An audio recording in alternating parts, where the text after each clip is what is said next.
Hello, everybody. Welcome to another episode of the System 2 podcast. Today, I have the pleasure of having Dino on. Dino has had an extensive career that spans consulting, investment banking, but more recently, he is the co-founder of Coologee, which is a marketing firm. He is also a leadership and executive coach, a firm called Authentic Leadership for Everyday People. Dino, thank you so much for being here today. Thank you for being here. And, I want to add podcast host as well for Authentic Leaders for Every People. And I'm very excited because this is a double episode. You have been a fabulous guest on my podcast. And now I'm back here so people can get the two sides of the story. I love it. That's right. That's right. It was so much fun being on your podcast, and we're planning on airing these two at the same time so people can see both. Fabulous. Yes. So, Dino, what's your story? Take us back. Yeah. So I'm going to go very far back because I think that the dots on the resume are sort of less interesting and they're part of the story. But I was born and grew up in Italy from an upper middle class family, which I think it's an important part of the story. Both my grandfathers and my father were CEOs. At the same time, something that was drilled into me from the beginning from both of my parents was the fact that I had to recognize that I was incredibly lucky to be born with a certain amount of resources and I had done absolutely zero myself to deserve them. And that had two implications. The first one was that I needed to treat everybody with equal respect because I wasn't better than anybody just because I had a certain last name or, I was able to have a certain level of economic safety. And the second one is that being born in such a position also had a responsibility to work harder than the people that were born in less fortunate positions. And sort of like the corollary of this two, when you put them together, is that I had a duty to use the luck that I was given to do well in the world or to help other people or to recognize the people that were less fortunate. And I think something that I now recognize as incredibly formative. We will go a little later maybe into the implications of being born in a family where there's a certain expectation of a certain type of career when you want to be an artist as a teenager.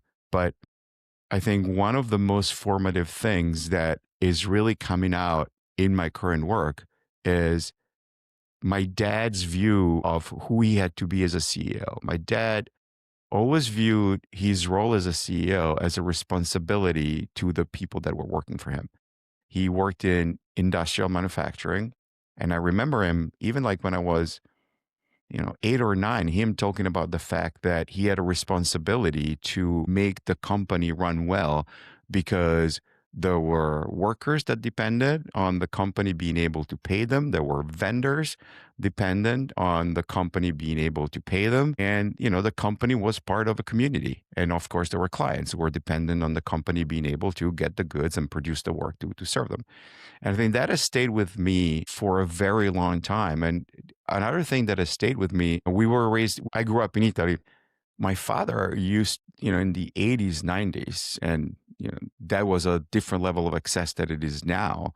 Less like he used to say that in America, it was crazy how much more CEOs were paid than the common worker. He felt that, of course, as a CEO, because he bore that responsibility, he had a right to be paid more, but he also felt that the gap did not have to be as wide as it is here. And I think these are all things that have stayed with me as I made my way through the world. And on the other side, if I look at my mother and the formative impact that she had on me, my mother decided to get married very young because she wanted to get married and get into marriage. And so she did not finish high school. And it's a strange story of how that happened. In Italy, we have this exam at the end of the year to graduate. And it's done there's an external commission that comes from the rest of the country. And so you go and you're examined by all these people. And then you have one member of your professor class that is sort of your representative and your advocate and defends you. And when my mother took her exam, there was a very combative outside commission, and they went to the member and they said, of these two, one is going to have to fail.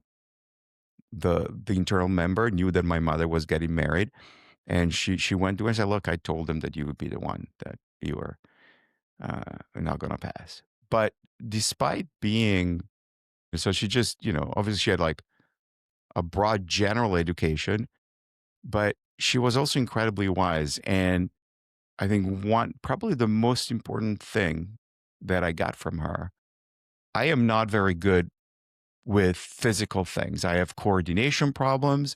I'm not good with my hands. And there was a little bit of this tendency from other members of the family, oh, don't do this because you're going to break it. Don't do this. And my mother always said, look, you're not going to become a famous sculptor or a carpenter, but if you apply yourself, you're going to be able to do these little things just at a good enough level. And this idea that you can apply yourself to do something, even if you don't have the talent, and it's okay that you do it at a level that is not going to be the masterful level of somebody who both has the natural talent and has the application, but that it's going to be, you're going to learn how to do it, and you can do everything that you want to do. I think this was incredibly helpful for me to carry. And then the final thing that I really want to recognize my parents for is, first of all, as Italians, as you know, coming from Europe, we are not afraid of confrontation. We tend to get heated a lot faster and get loud. And so I learned how to be comfortable in, heated conversations. But the most important thing was that I was always told that every time I was disciplined or that there was a disagreement, it was always just about that specific thing, that it was never about them loving me any less. And there was almost an encouragement to say, look, if you disagree on something with us, disagree. There may be consequences, and you kind of have to learn, to disagree, to stand up for what you want and face the consequences.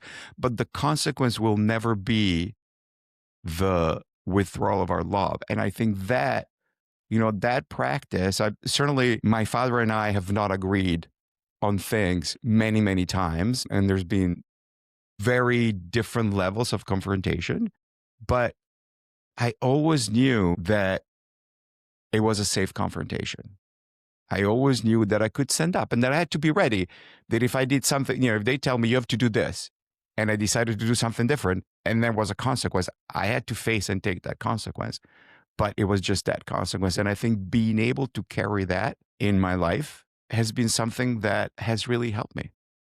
And the final thing that I want to say, I think there's a story that tells you exactly who they are. Especially who my mother was. When I was in 7th grade, in Italy, we had this little, they're called petardi. They're little bombs that, they make little explosions. And there are ones that have 2 strings, and you pull the 2 strings and the thing explodes. And so there was a substitute teacher that was not very well loved by the students. And so I decided that it would be really funny to take one of these, put some Scotch tape on the chair, on one hand of the string, and then Scotch tape the other hand on the floor, so that when the teacher would pull the chair, it would explode. So I did this. Everybody in the class has seen me do it. They're all like waiting there with expectation. The teacher comes in, he moves the chair, and the side on the floor gets up. So panic. So one of my classmates, he said, well, I'm going to fix this. He goes, I'm going to pretend to ask a question so that I can stick down the thing. So he goes, puts his foot on the tape, tapes it down, doesn't realize that the tape is upside down. And so as he turns away, this thing explodes. And obviously the teacher gets really angry. This was one of the students that maybe already had a little bit of a reputation, so he's being blamed. And so I raised my hand and said, hey, it really wasn't him. He didn't even know that it was there. I'm the one who put it there. So I got a 1-day suspension. I get home. I have to explain this whole story to my parents. And my dad got really angry. He's like, and it's like, there are going to be big consequences. And my mother said to him, of course, he should be punished, but it should be a small punishment because he only got caught because he spoke up and took responsibility. And if you give him a big punishment, you're teaching him that by getting away with something and lying about something and letting someone else be guilty for what he has done, he will be rewarded. And to me, those are lessons that as I think about both at the way that I work with my clients, or that I work with my clients over now 30 years as an investment banker, as you said, as a consultant, as a leader in advertising agencies. I was in digital advertising for 12 years. Those are all things that have come and shaped the way that I try to manage people. I'm not always, or that I try to behave, and I think one of the perfect examples of that is I firmly believe that as a service firm, sometimes you don't get things right, but it's your responsibility to tell your client immediately. Because if you have a major screw up and you tell them before they notice and are very transparent, ultimately it builds trust. And I had an example. I was at an advertising agency where our client was an institution that originated student loans. And they were one of those business to business companies that did it on behalf of other institutions as well. And we were running all of their paid search for their proprietary brand and then for 6 other brands. And at some point, something happened, and one of the advertising for one of the brands, there was a mistake, and the link redirected to a different brand. And we caught it a day and a half late. In the place that I was, there was a little bit of a culture of like, be careful, and I'm like, okay, first thing we do, I'm going to call the VP of marketing. Like, that's the first thing I said. Okay, tell me what has happened. Tell me the impact. But I'm going to call the VP of marketing right now. And I called this VP of marketing and said, look, this is what has happened. My team is now looking at the impact. Obviously, the redirect has been fixed. And we're going to come to you with a plan to address what has happened. And, I'm in this room on the all days, regular conference call, no video call, right? So my team's sitting around me like shitting bricks. He's going to be really mad. And the reaction that he had, he said, okay, I am not happy, but I do appreciate you telling me and keep me up to date and fix it. And I think that people saw that no matter how bad the truth is, it's always your best path, and that you can turn a situation that is a bad situation for you into an opportunity, into trust growth. And I think that all of this, the comfort in doing it, because obviously, there's people that I work with who also believe that. But it's one thing to believe that you need to tell the truth. It's one thing to be able to be comfortable and call in somebody and say, hey, we just did a huge mess with the dollars that you gave us for advertising. And I think the ability to be comfortable in that conversation, to be calm, to be present, and not sort of apologize and have like the right interaction with the client, that's all stuff. That's all an ability that has come from all these experiences that I had with my family growing up. I love these family lessons that tie into business and into anything else really, because it's it's a testament to your character. I'm curious if we can go back a little bit more and hear a little bit more about your family. So you mentioned both grandfathers were CEOs. Your father was a CEO. What kind of companies were they running? How was your dad work? Yeah, tell me more about that. 2 very different stories. So from my mother's side, my great-grandfather was this Renaissance figure. He's somewhat known in Italy. He was a CEO of a company called Riva, which was a turbine and power plant building company, one of only 6 or 7 in the world for a long time. What years was this? This is like he was CEO started in the 1910s, and then my great grandmother that he married was the daughter of Franco Tosi, who was they did Tosi steel plant. It was one of the first steel companies in Italy in the 1800s. And so Franco Tosi was killed by a worker in the late 1800s, early 1900s. I don't know the exact date. And so when he married her, he used part of the wealth that he inherited to buy Riva and make it our own company. And then he was loved science. He was an archaeologist. In 1929, There's a lake near Rome called Lake Nemi, and there were stories that were 3 Roman ships that had sunk during a religious ceremony, and he drained the lake and found the ships, and the ships were brought up, and then they were destroyed by the Germans during the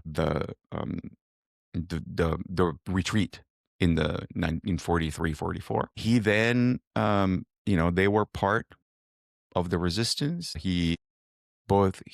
My great grandmother and my grandmother, like a few months after giving birth to my mother, were in jail in Milan for hiding Jews and helped them cross. My great aunt was secretly moving things to the resistance. They actually, for a long time, we had at home, and unfortunately they got lost, this fake German stamps that they were using to create these documents, to the passports to go through, or documents to receive things. And then my great grandfather also founded the Museum of Science and Technology in Milan, Museo della Scienza e della Tecnica, which is one of the first in the world. So if you go in the museum now, there's a little plaque that remembers him. On my other father's side, my great grandfather was killed on the last week of World War One in 1918, when my grandfather was 6, his older brother was 8, and his younger sister was 3. And so he was raised by his mother, and he put himself through college by restringing rackets at the local tennis club, and became a very well-respected CEO. He was CEO of various Italian companies. Probably the one that he ran the most is a company called Nebbiolo. And we're talking 1670s right now. Nebbiolo, which was a company that made printing machines. And so there was this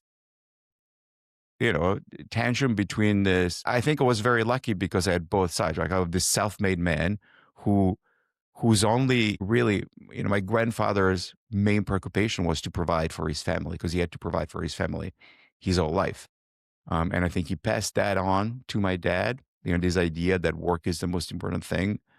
And my mother counterbalanced that with the importance of family. And so it was very like my father studied engineering, and then he sort of, initially worked in the company where his father worked, then went in my mother's business. And then in 1975, he branched out, went and ran another business.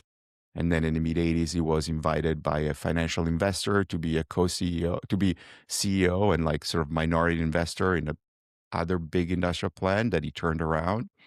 And that was sold, and then he did one more of those. And then for the past, well, now he's retired. He's been retired for about 10, 15 years. I would say when we had children, he decided that he wanted his main job to be a grandfather, even though we were across the ocean. So he would come a lot. And then spent like the final part of his career as an advisor. He had a little bit of a reputation for being really good at dealing with banks in tough situations. So probably of all the companies that he's most known for, he was interim CEO for Aprilia, which is a motorcycle bike, when they were in a huge financial crisis. And he went there to kind of like make enough fixes, over a small stretch until a strategic buyer was found, and Piaggio bought Aprilia. So, and I wanted to have no part in any of that. I was going to say, did you feel pressured? Yes, there was a lot of pressure. There was I want to be an actor. No, that's a phase. I want to be a singer. No, that's a phase. I want to be a writer. No, that's a phase. I think I'm going to enroll in economics. See, you finally found your way. And there's no question, I think, for me, a really big part of my journey, and I have to be truly honest and say this, that for a very large part of my career, I made choices based on what I thought the expectation of others were. Initially, my family, I studied economics. I came to the US for a couple of years, made a quick shift into publishing. That didn't work out. But at the same time, I had met my wife, and I needed to stay here. And that's kind of how I ended up in investment banking. Because I knew that in order for me to leave the job, I needed to have another job that gave me a visa, and to give me another visa so that I could change my visa. And I knew that investment banks gave visa. And, all my classmates from Bocconi, from the place of economics, were working at investment banks in London.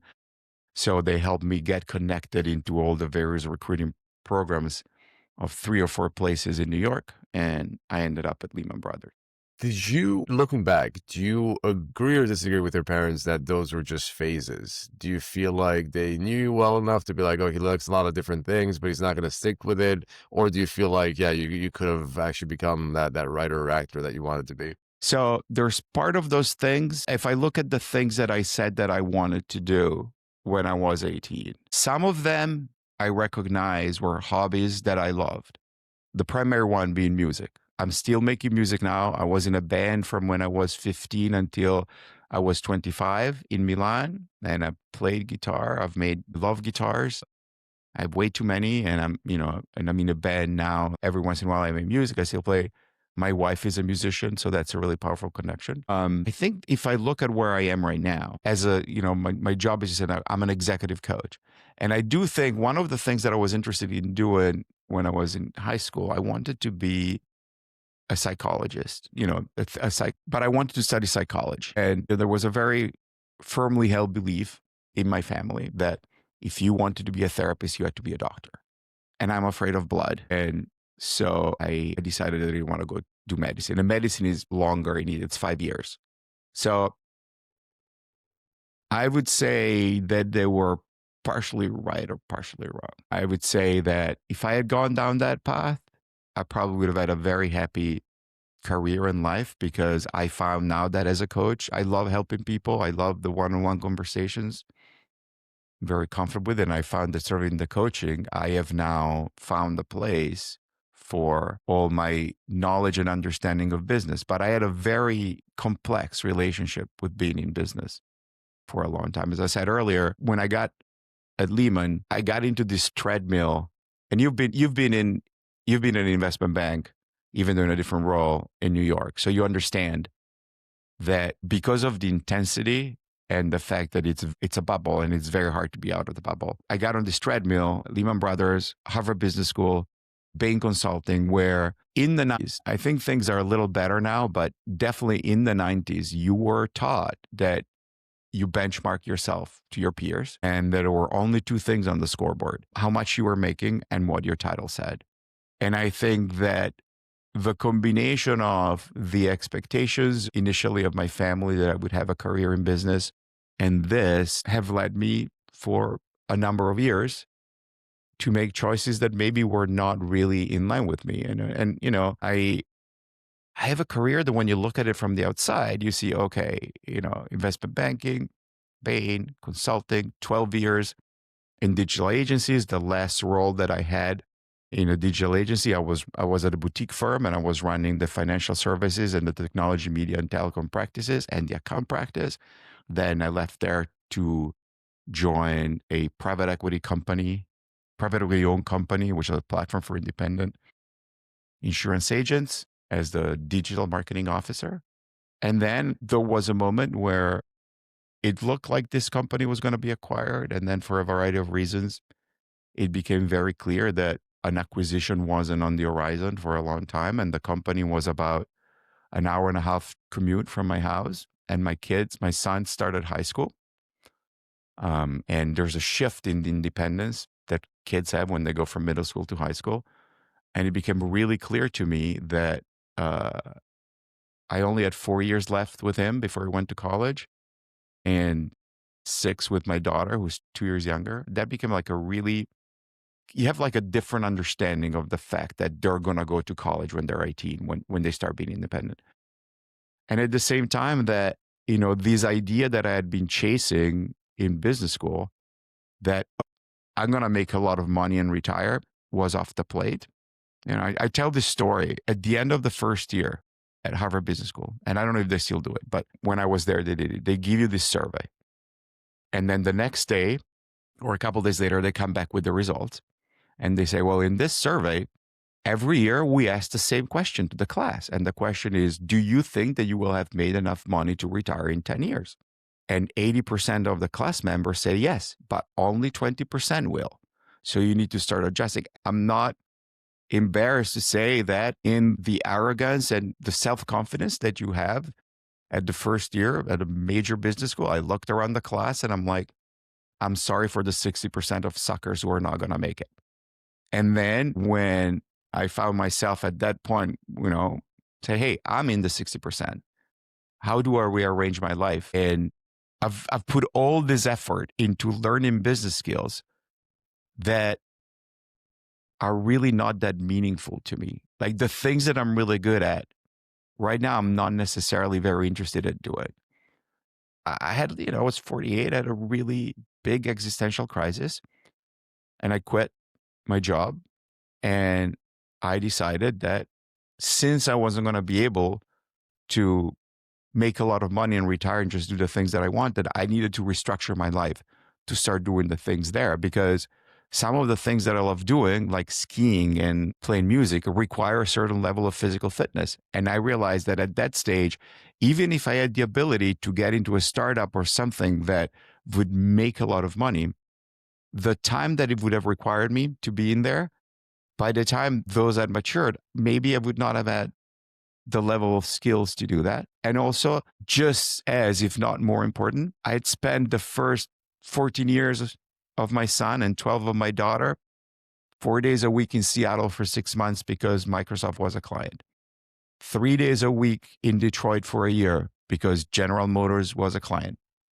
Go to Philadelphia, come back, go to, Rochester, come back because you have clients in those cities. And the last year and a half, getting up at 5 o'clock, driving to Rhode Island. I'm based in Boston, coming back at 8 o'clock, useless after having worked all day and driven 3 hours. And then I wanted to spend time with them. And I wanted to, and they were coming into the teenage years, which are very different. And you need to have trust with your children. And so I restructured my life to say half of my life is going to be marketing consulting, because I can do marketing consulting with my old clients. But the other half is going to be my family. It's going to be the things that I love doing. And also my wife is a singer-songwriter, and I've been helping her with her career. This time allowed me to, number one, spend more time managing her. And number two, give her the ability, if she wanted to go on a short tour. She never wanted to go on long tours because she was not comfortable being too far from the kids for too long. To say, okay, you can go on a 4-day tour because I'll be at home. And it's a choice that I have never regretted. I was, I want to say, a lot of people say, oh, very courageous choice. I'm like, yes, but I was also, for a variety of reasons, in a financial position that doing that did not put us at risk, right? It eliminated certain luxuries, but it never put us at risk of not having a roof, not feeding, or not supporting our children's education. It was great. I loved it. Do you feel like your kids appreciated it? Did they notice that you're spending more time? Yes, I do find that, I don't know, maybe maybe I have a different personality from my father, but I do find that I have a relationship with my children that is very different. And also, I think that sort of in your relationship with your children, there's a number of years that you need to just put in to kind of plan things.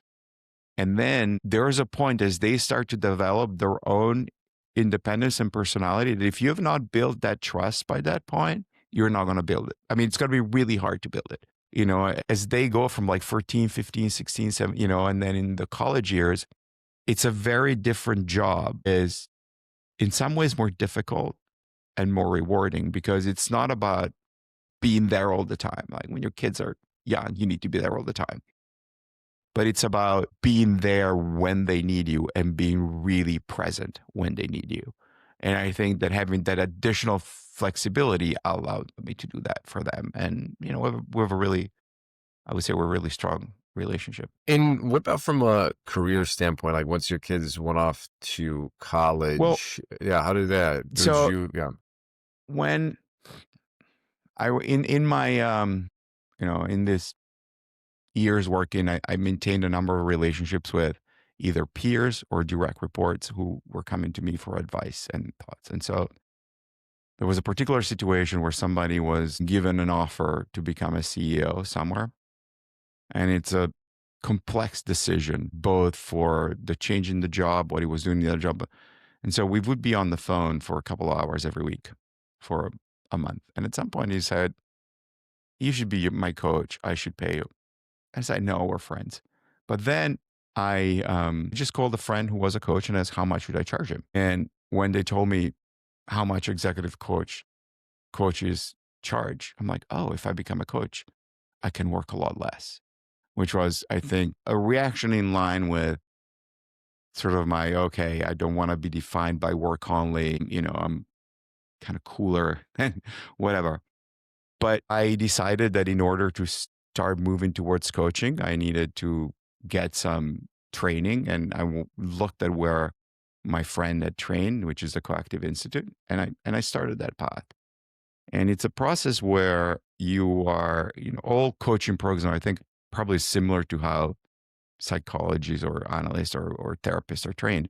It's a combination of 1/3 is theory, techniques, what we're trying to do. 1/3 is coaching your peers, and 1/3 is getting coached by your peers. There were these 3-day weekends of different topics. And in one of those, I spent 3 days crying in front of a group of 25 strangers because I did realize that I had, in my desire to not be fully defined by my work and my profession, I had completely obliterated and erased the part of me that lives in the work. And so what came out of this very personally difficult 3 days, every time you have to get honest with yourself, it's not easy, but if you're able to, you come up to a different place. But I realized that coaching kind of reconnected into my initial interest for therapy and psychology, and that all the skills that I had developed as a business leader for 20 years would actually come into play, and I would be able to use them in a way that is aligned with my purpose. Because I love coaching executives and business leaders because kind of have a vision of what a business leader would be, which is informed from what my father was, right? Somebody who is serving the people that they lead, not somebody that the people serve. And there's a responsibility in that. And if you are able to embrace that, and if you're able to become a better servant leader, there is a very powerful waterfall effect, right? It impacts the people that are working for you. It impacts your clients. It impacts your vendors. It impacts your community. And so by transforming you one person, you can make like a little bit of a bigger shift for a lot of people. And so being able to use my understanding of business within that context kind of gave me purpose and fire into, okay, now I'm a coach. This is what I want to do. And I jokingly say, a lot of my friends are starting to think about retirement. Like, it's the first time in my career that the portfolio of the things that I am doing, I'm really doing the work that I want to do all the time. It's like I work a lot more than I've worked in the past, and I don't necessarily make as much. I actually make less than what I made when I was a C-level executive or whatever, but I've never been happier. And so, this was a really important point of arrival for me. Yeah, it's really powerful. Tell me more about the coaching itself. What Yeah. are what kind of topics do you coach on? And I'm also curious, from the people who you're coaching, what are some of their pain points? What are they struggling with? And has that Right. changed over the years? So a couple of things. I think coaching, there's many definitions of coaching, and kind of stand by. I'm a member of the International Coaching Federations, and the definition of coaching is a partnership. It's an alliance between the coach and the client of equal parts that help the client make a transformation. So the idea is when a client comes with a session with a problem, we're not brainstorming to solve that problem. We're looking at the transformations that the client needs to make in order to solve not just that problem, but maybe many other versions of that problem and additional problems. And to me, one of the easiest oversimplification, but that really gets you an idea of what coaching is. So if you think about a baseline of mental health, if you're under that baseline, you need a therapist. If you're at that baseline and you want to optimize your life, working on yourself, that's where a coach comes into. If you want somebody to tell you what to do, that's what a consultant does. And so for me as a coach, what has worked for me may not work for my clients, right? Like we see this in our life all the time. You're like, oh, I have this problem. And your best friend has had that same problem 2 months before. Like, I did this, this, and this, but there's something inside you that doesn't feel like the solution for your friend is the right solution for you. You're not going to change. And there's a principle in coaching that comes from the coactive world, but that is sort of a basic assumption in all coaching, which is that as humans, we are naturally resourceful, creative, and whole, which means that we all have already in us the answer to the problem. And so my job as a coach is not to tell you how I would solve that problem, but is to help you find what is the right way for you to do it. And I have to tell you that, when you start out and you're like, well, I've run teams, I've done this, I've done that, I have the solution. And you sort of start training yourself when a client comes and says, I have this problem with my CEO, he's given me this crazy target that I need to hit, and I know it's not realistic. And I'm like, well, I've done this before. I've gone to CEOs and told them, or clients, and told them your target is not realistic, and I've done it this way. But if instead than telling them that, I start asking them more about, why is this important? What are your CEO things? What could you do? A lot of the times, my clients come up with a solution that is completely different, but that they're able to implement.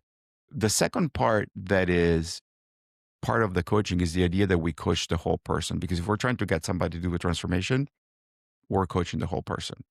And so that has two main implications. The first one is that, yes, you may come to me because you're not making your sales targets this year. And you may not be making your sales targets for a whole variety of reasons. But there may be also something going on in your life outside your work that is preventing you from bringing your full self to work.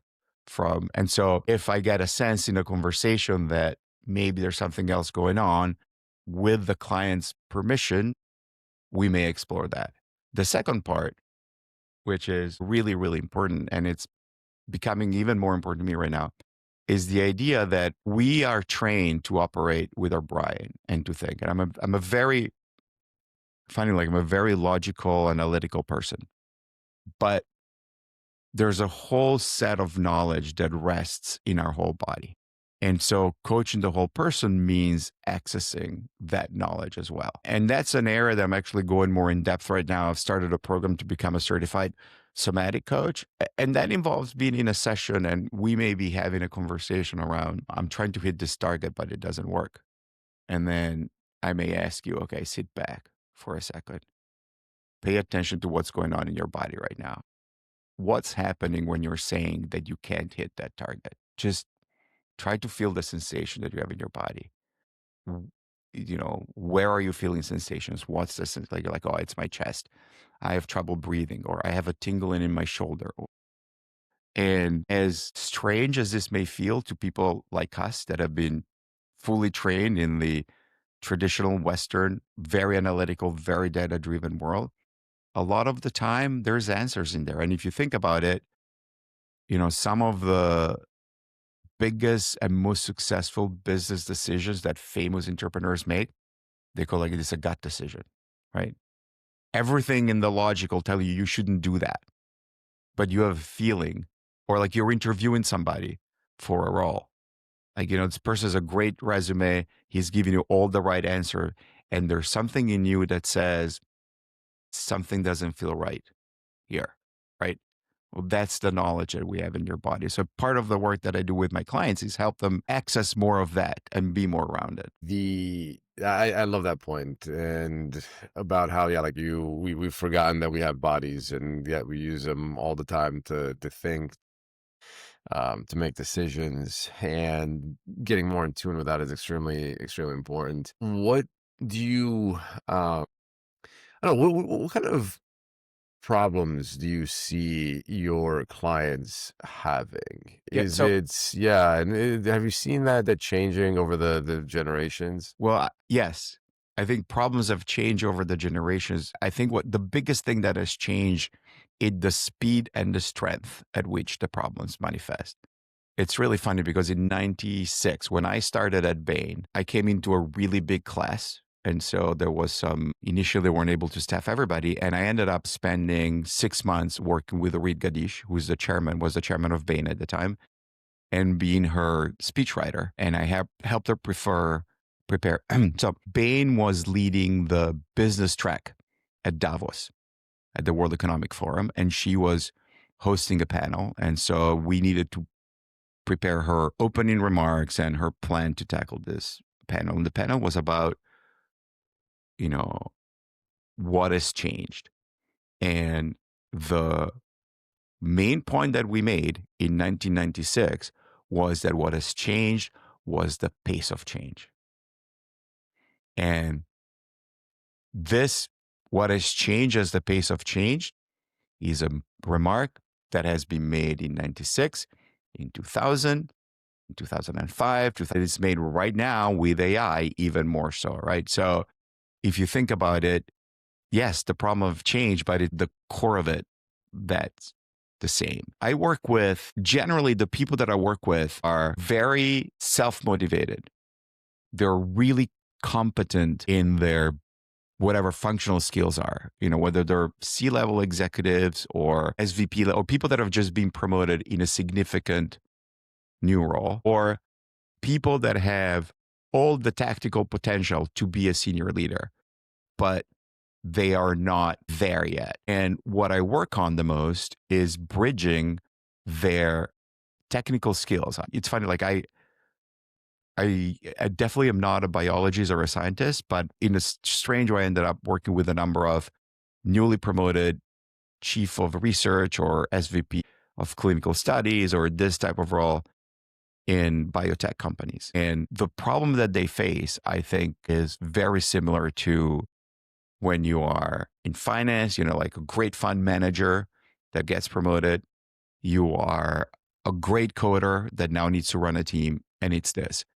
You're going from a place where you are able to structure and control the data, and the data is going to give you an answer, right? You're a scientist, you have an experiment, you have your assumption, you go and get the data in the cells, whatever, you analyze them, and they give you an answer. And all of a sudden, you're moved to manage humans, and humans do not have black and white. They have a lot of gray, and the answer may be different. The second problem that you face in that stage, and it's something that I learned the hard way when I became the digital marketing officer at this company. I was my whole career in services, like when I was working for a micromanager who would change and redo everything that I did anyway, there was a point where like, well, I'm not going to get the work perfect now because you're changing it anyway. But when I had somebody who said, this is what we need to do, go do it and bring it to me, and would only make significant or helpful changes, or most of the time take it straight to a client, the quality of my work was much better. And so I was like, I'm independent, I'm a self-starter, I'm motivated, I'm smart. The best way to manage people is to give them as much freedom as they want, just tell them what you need. And what happens, the people who get promoted tend to have, and get into like leadership roles, tend to have a certain percentage, if not a large percentage of those traits. They're self-motivated. They want to solve things. And the first thing that you do is like, well, I'm going to be the greatest manager ever because I'm going to tell everybody. I'm not going to tell them how to do their work. I'm going to tell them, here, this is what we need to do. Go do it. And everybody's going to be really excited. Well, the reality is that not everybody operates that way. There are people who want direction. There are people who want different level of direction. And I came up in an era where if you were the analyst, if you were the first year associate, the expectation would be that you adapted your work style to your leader. But that is not an effective way to lead. It's a lot more powerful as a leader to understand the work style of your different people and to adapt and manage each person the right way. And I think I'm not always a big fan of sports metaphor, but you're in New York. If you think about, I think one of the greatest coaches who ever lived, which is Bill Parcells, his teams had a characteristic. they always overperformed the skill level on the team. And to a certain extent, that's something that he passed on to Bill Belichick with the Patriots. And that was because they were built not to coach everybody to the coach's style, but to figure out what everybody did well and only giving them to do what they did well.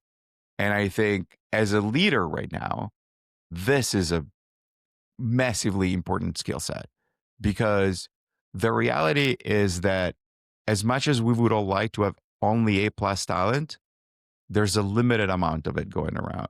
And so your ability to get productivity from people that on the paper may have less talent, the ability to motivate people to do things that they want to do because you put them in a position to succeed at their job. I think everybody wants to succeed in their job, no matter what. There are very few people like, I just want to go and fail, take the money and fail. Nobody wants to do that. Everybody feels better when they feel like they're contributing and they're doing good work. So working with newly promoted leaders in significant roles to make that shift from understanding everybody on the team, communicating with everybody on the team the way that the team needs to be communicated and not the way that they need to communicate, making that change, building that flexibility to be able to operate with different team members in different levels in different ways. Sort of like, I think emotional intelligence could be a way to call that. And then I think something that I took from my many years in services, whether it's consulting, banking, or marketing, is that ultimately you need to communicate to the organization. Work happens because you do things and then you kind of find what needs to happen. And then you get the people who need to make those decisions and to act on those decisions, whether it's people who are working for you or the people that you're reporting to do that. And there's a combination of a science and an art to figuring out how to sequence a communication to get buy-in within an organization. Who do you go to first? What they tell them? When do you go to the contrarian? Right? How do you identify who is going to be the person who's going to torpedo your project? And when do you talk to them? Some cases you talk to them first, because you know that if everybody knows and respect that this person is a contrarian, and if you're going to say like, I told to Dino and Dino is on board, everybody's going to fall. Sometimes in order for you to get that person to agree or buy in, you need to have already built a little bit of buy-in, because people have different mindset. Some people want to just be contrarian because they're contrarian. Some people want to be contrarian because they want to get power. And so if they see that a certain number of people are really leaning one way, they may be more inclined to do that. And so understanding the psychology of your team, understanding how you get things done in your organization is something that is really important. And that's true in a 3-people startup and in a large company. And I've done it, I've had a really deep on the job training in that, because I worked in an agency about, I'm not going to say how many years ago because it's a lot. I had a project for a very large tech company where my client had an idea that was the right thing to do, but he had zero budget. And we had to go and get a little bit of budget from all the other divisions that were impacted, and that would get the buy-in to not only agree that the project was necessary, but that it would fund it. So going through that process with my client. And then I've spent about a year working for in another same agency. My main client was the CRM team at General Motors, which is a service team to the 8 divisions. And so it has budget, it has the ability to do things, but they need to get permission from the brands. And so every initiative, you don't have your key client decision maker says, hey, yeah, we want to do this. And then you need to go and convince their clients. So I've done it in really large, complex organizations. And then I've done it, as a senior leader and a member of a 5-people executive committee, whether it was at the privately owned company or when I was part of the executive leadership team at the last agency that I was at. I love your experience across all these different service companies. I had a conversation yesterday with someone who said that that SaaS is dead, like software as a service is dead, and that services are back. And especially with AI, where you can now customize everything instead of relying on the same piece of software that everyone has to use to. And in his world, he's used a little bit more on the on the technical side. That things are going to move more into the service realm. What advice do you have for people that are in service industries, in terms of connecting more with their clients and yeah, essentially benefiting from this new wave of services? So that's a big, complex question. So I think there's many forces that are at play in the services world. And I think some are forces that support the development of services, and some are forces that make it difficult. As you rightly pointed out, the rise of AI is giving way to a different way to work. In some ways, it could displace a portion of the services. And what it's displacing is really the cheaper, more mechanical, low level execution services. Because the reality is that with some of the tools that are available right now, you don't need to hire a service firm that you would have hired before. And it's, I'm obviously more versed in what happens in the marketing world and what the creative platforms can do, et cetera. The resizing, for instance, you don't need to hire a vendor to resize an ad into 73 versions. And to a certain extent, and we're talking about AI right now, but the data science, machine learning, and all that have been around for a long time. And the optimizations, creative optimizations, budgeting optimizations, like there's tools that in my industry have been around for years, 15, 20 years, at different degrees of sophistication. On the other side, what AI does, because, and I'm calling AI like machine learning, the ability to run through massive amount of data and find correlations, find answers. There are calculations, and the calculations are based on data, and the answers tend to be converging towards the same level. So there's a flattening of the output, right? Like we are all going to have the same tools. We all have access to a lot of the same data, and we all kind of get the same answers from that portion. And what becomes really valuable is what's on top of it, is that part of the human knowledge, science, and experience that adds that added value, that have that different spin, that is something that, maybe going back to what I said earlier, maybe it's a gut feeling that you should do something differently. The other that I think is helping services is, and that's been going on also for a long time, but we're now in a big push of that because we are in in an economic situation where there's a lot of uncertainty.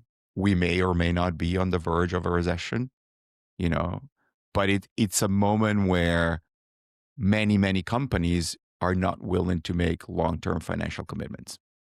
So where they can support a function with a service person that is an outside contractor, maybe an outside firm or an independent vendor, but not have that firm commitment of buying and committing resources long term, that's something that they do. And I think conversely to that, and this is something that Rishabh Tabakawala talks a lot in his books, by the way, highly recommended. Rishabh Tabakawala, Rishad. He has a Substack, and then he has 2 books about, well, I think it's called Rethinking Work, the book. But he talks about the fact that what the technology does for individuals is it allows a lot of people to perform tasks and jobs that in the past you could not do if you were not part of a larger at scale organization. And at the same time that the economic insecurity makes it more likely for people to try to forge careers that maybe are not dependent on a large employer. So as a service provider, you have these 2 forces going in. I have 2 thoughts on that. The first one is that when new technologies rise, they do displace old technologies, and we've seen that from the internet, the rise of social media, which is not technology, but it's a trend. And so you can't put your head in the sand and say, no, this is not going to displace me. At the same time, in many cases, it is slower than it is. Or in the case of SaaS platforms, like we've seen how long it took for people to get off enterprise software. I mean, there's still company out there probably that are operating their business on a mainframe, right? And that is because once you make big technological commitments and once your business is very dependent on a technology to run, getting out of that technology is very difficult, right? There are not only economic costs, there are operational costs, there are training and adoption considerations. So is SaaS on its way out? Possibly. Is it on its way out tomorrow? No.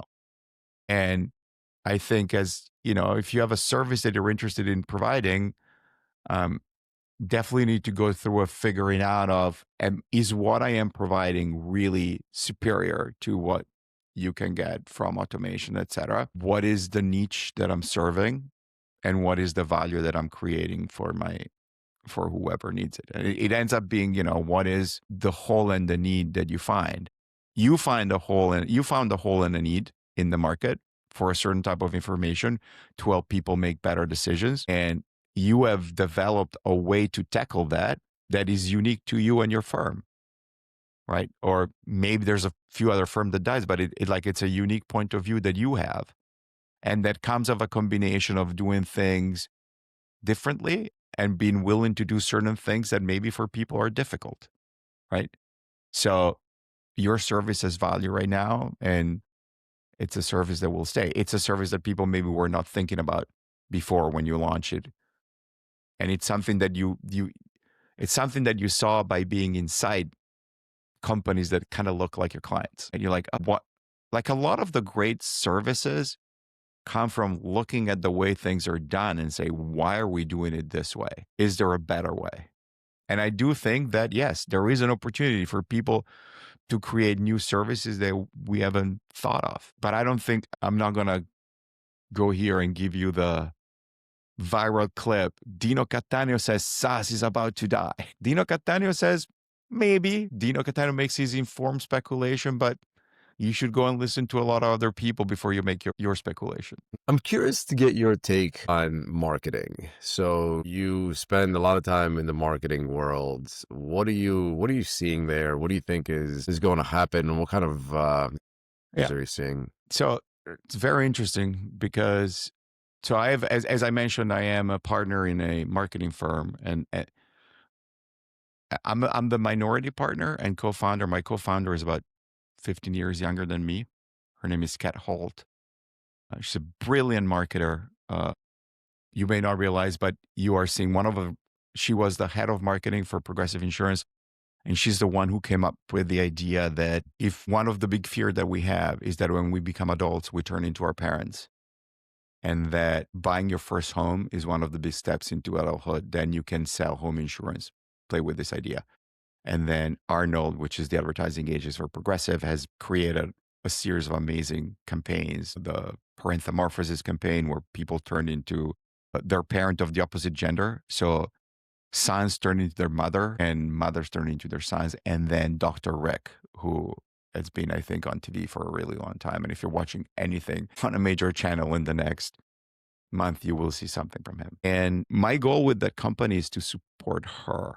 And this is why we have a shared vision of how marketing works. And she's the one who has articulated it really well and really clearly in the past 6 months to explain to our clients why we're different. And she calls it brand is business. And at the core of that idea is the fact that people think of brand either as something not important, or they think of it as the logo, the fonts, the commercials. And if you think about it, either of those two ways, you're at a competitive disadvantage.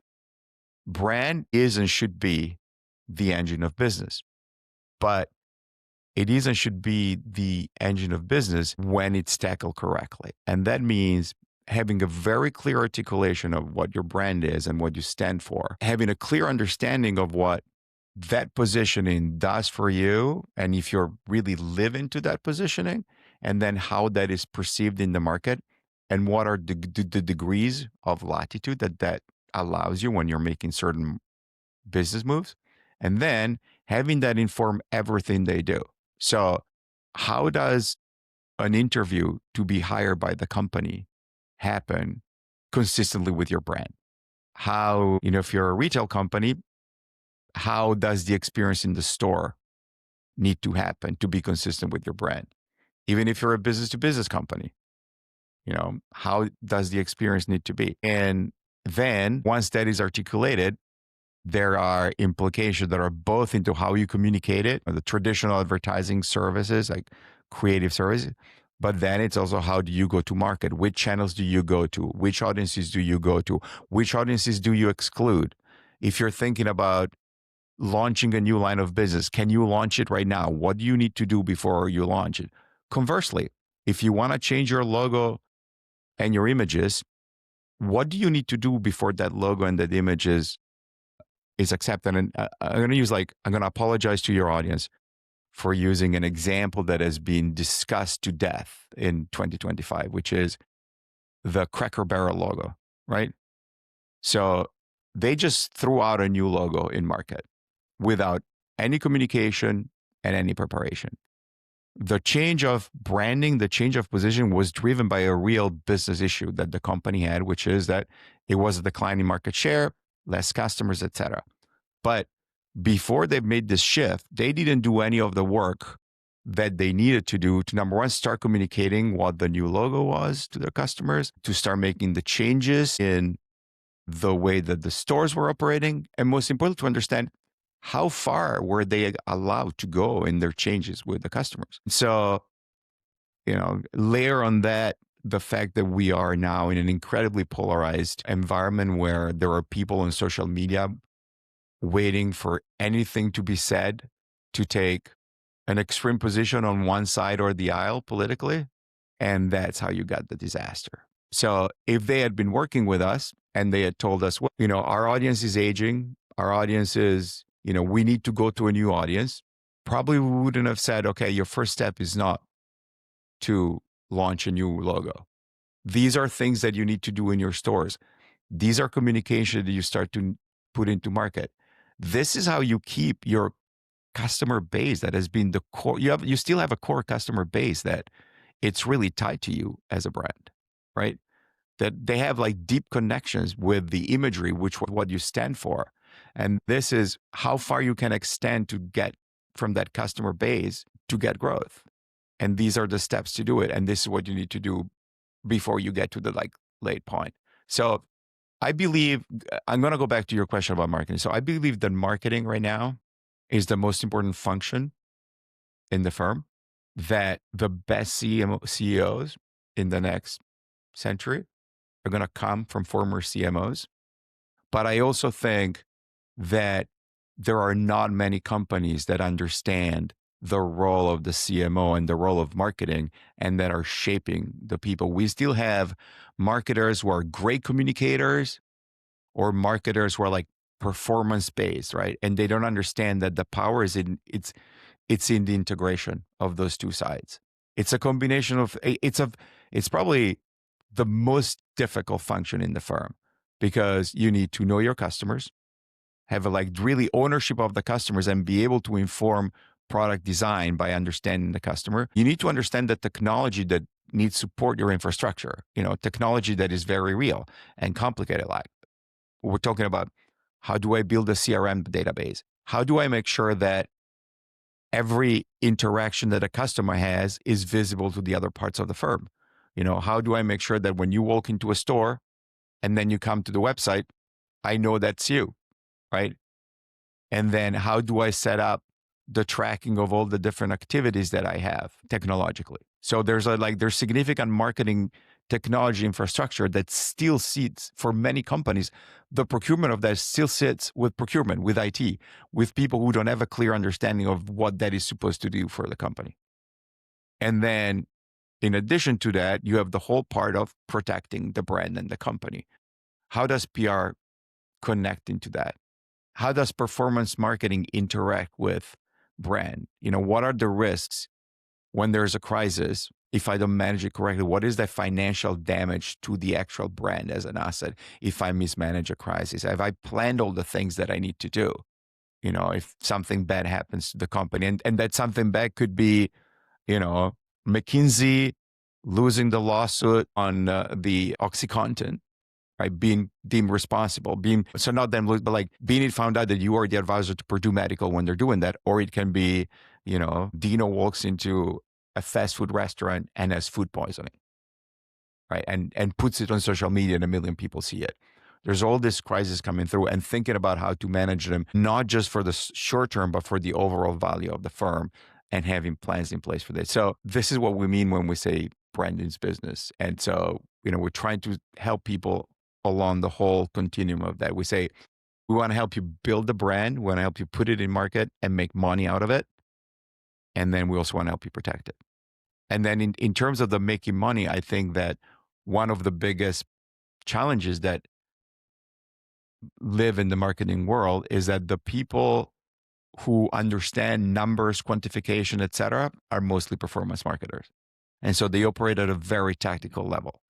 And many people who are CMOs that come sort of from the creative storytelling, emotional part, which is really important, may not necessarily have interest or be equipped to have the number conversation with the CEO. Arm your CEO to go to the board and say, hey, we've put this in the brand and this is the financial return. This is the value of what you do, right? So this is an aspirational view of market, but like the perfect CMO is somebody who would know how to do all that and know how to buy their software and their technical stuff.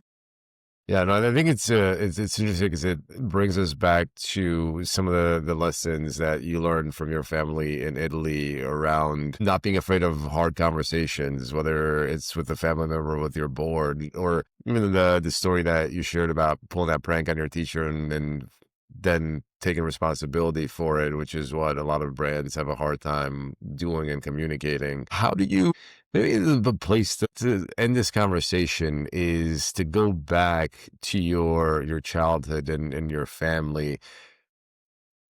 What do you think your grandparents, your parents would think about what you're doing now and the lessons that you're imparting on these new business leaders? Do you think things have changed, or do you feel like some of the things that you were learning as a kid about your moral character are still applicable today?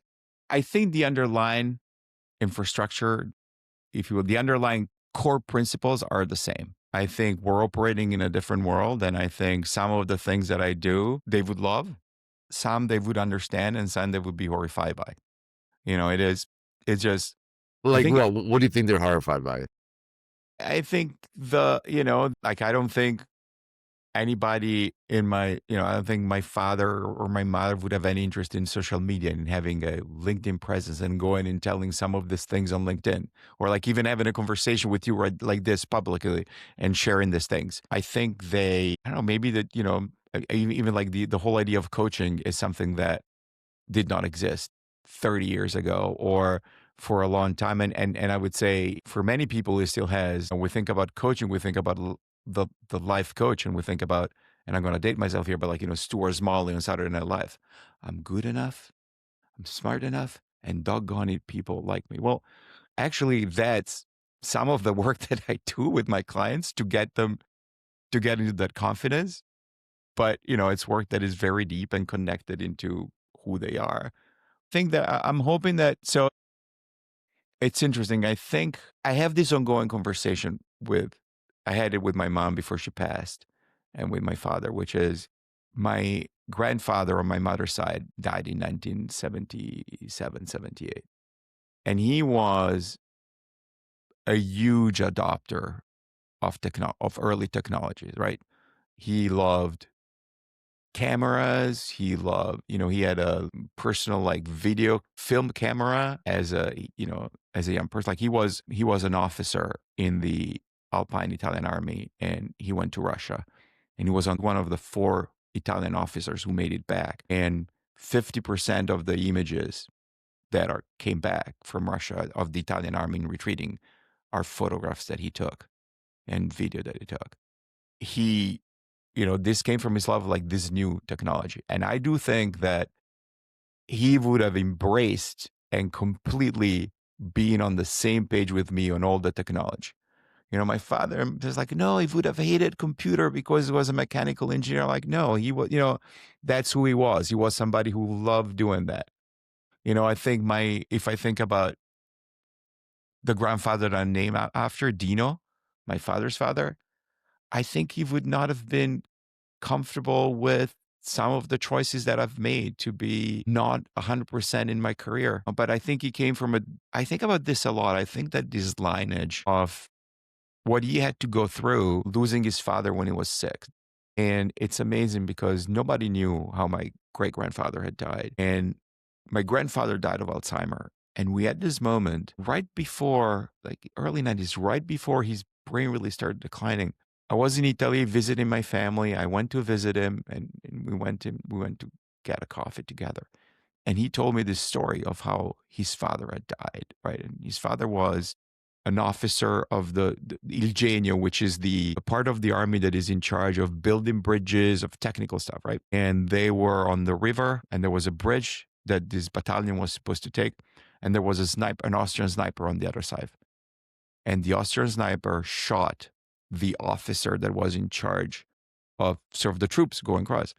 And so even though technically as an officer of the Genio, it wasn't his responsibility to lead the troops, he was the highest ranking officer. And so he felt that it was his duty to do that. So he tried to take him across. And of course, the sniper looked for the officer and shot him. And I think about that a lot, that story and how it impacted my grandfather and his view that he always had to provide, like this need to provide safety, which is something, if you think about it, right, what you went through. We had this conversation around your life story. You did not have a choice. Like financial safety for your family was something that you needed to provide. And, that remained his one lens to look at life. And he passed that on to my father to a certain extent.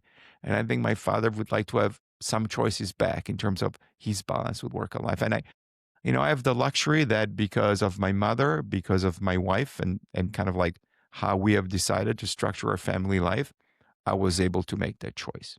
So I think, my grandfather, finally, it's funny, he was obsessed with, you need to look a certain way. Like you need to look respectable. You need to look, and I think some of it was coming from the fact that he was somebody who was always going into a room where technically he wasn't supposed to be, right? Because he didn't come from a high class family. In Italy, it's even a lot harder to do what he did than it was in the US because Italy is a much more, maybe now it's somewhat similar, but at the time was a much more class structured gate cap thing, right? And so there was always this idea that he needed to show respect, he needed to have. And I was like, no, I want people to judge me for who I am, not what I look like. My hair is unkempt and stuff. And so, but I do think that I'm hoping that if you were to see where I am now and some of the choices, he would understand that ultimately I made the choices that I made of not being solely defined my profession because what he and my father did for me, the way they raised me, the resources that they provided for me has given me the freedom and the possibility of made that choice. I love that so much. I think it's such an interesting, our relationship with work has so many layers and so many motivations where I have this conversation with younger people and beginnings of their career and trying to figure out what to do, or they're in between jobs and trying to figure out what's next. And the reality is like, until you can figure out what was your relationship to work, why are you choosing the things you're choosing, and at the very least to become aware of that, to be self-aware and be like, this is how my father grew up, or my mom, how the expectations in my family about money, or not expectations about looking a certain way and wanting to fit into these different rooms, and how that gets passed down to you, whether you realize it or not. And it impacts things, whether you're following in your family's footsteps or rebelling against it. But it still is very much a reaction to this. And until you can understand what you're reacting to, it's not gonna you end up spending an entire career and not find happiness because the hole that you're trying to fill is not one that a job is actually meant to fill, but it's something much deeper about your relationships and expectations and what you and values, what you want from your life. So it's been awesome to hear. You've clearly done a lot of Yeah. reflection on that, and it shows Yeah. in your responses. Yeah. Let me just quickly close on this. If I were to say, you know, if had one thing that somebody couldn't told me and got me to believe when I was 25 or 26 on how to manage my career, is this: you need to know what you want, what's right for you, and what you like doing. And that's the best path to a career that is not only fulfilling, but successful and financially rewarding. And, that's kind of like the bait. That's why I call it authentic leadership for everyday people, because these are the conversation I have with my guests, and then that's the work that I get my clients to do. It took me a really long time to be honest with myself and saying that, when I worked for an investment bank, when I worked for a consulting firm, when I wanted to go, I was thinking about, oh, maybe I want to be in private equity or venture capital. I was looking at the rewards that the managing directors, the partners had, the status and the money. But I wasn't really willing or interested or had the passion for doing the work. And it took me, I had a moment. That's when I think things started to change for me, when I'm like, who are I've been in several high level professional services places. I've been exposed to very successful partners at consulting firms, managing directors, partners at private equity and venture capital firm. What do they all have in common? And what they had in common is that they loved the work. The reason why they were spending the amount of time that spent, that it's necessary to be successful in any profession, is because they love the work. They love what they were doing every day, right? They loved the work. And then the money and the success came as a byproduct of that. And I'm not saying that the money is not an important motivator, because I think we're all motivated by money to a certain extent. It's just we need to understand how much money as a motivator can get us to. Because I think in all the line of the careers that I've been in, I've always got, you get to a level of success that you can get to if you're motivated by money, if you're willing to work hard, if you're reasonably smart and ethical. And then to get to the net level, the effort that is required to put it in is the effort that you can only put in if you're loving what you're doing. Because there is no amount of money that gets you from hours 12, 14, 16. There's no amount of money that is worth, missing most of your children's life. There's no amount of money that, and I think that if I think about it, I've gotten to that point now. I'm doing the work that I love every day. Of course, I will not make the money that I would make as a partner in a private equity firm, but I am getting, success and I'm enjoying it. If somebody had kind of like really knocked that into my head when I was 26 or 27, to really pay attention of like, what are you doing from 8 a.m. to 6 p.m.? How much are you liking what you're doing? What are you liking? What are you not liking? And what would be a choice that allows you to spend more time doing the part of the work that you like doing? If somebody had knocked that into my head back then, I think, I'm not regretting the career that I have, but I think I would have made my life easier for a long stretch of my working life. Yeah, and it's your point about finding that happiness, a place where it just clicks and without having to stumble your way. But you finally got there, and it's amazing. I mean, there are obviously many people who never quite make it there. I know tons of people who are miserable in their careers, but they're not going anywhere. They're not making the changes they need to. Uh, yeah, it does take courage, it takes self-awareness to do that. Well, Dino, last question. If people are struggling with some of the topics that we talked about and would like to talk to you about coaching, what's the best way for them to get in touch with you? I would say the easiest way, you can either email me, Dino at AL4EP.com, or just go on LinkedIn and find me. And because my last name is very difficult, I have bought and I have a redirect, which is linkdino.me. I think that's I hope that's the right. Yeah. I basically it's redirected to LinkedIn. So linked Dino. So linked Dino. It's like only one D. I love it. Great. Well, Dino, thank you so much for speaking with me today. Matai, It's been a pleasure. thank you. I love these two conversations that we've had, and you can maybe tease this out of the episode, but like definitely want to make sure that we stay in touch, stay connected. Absolutely. Great.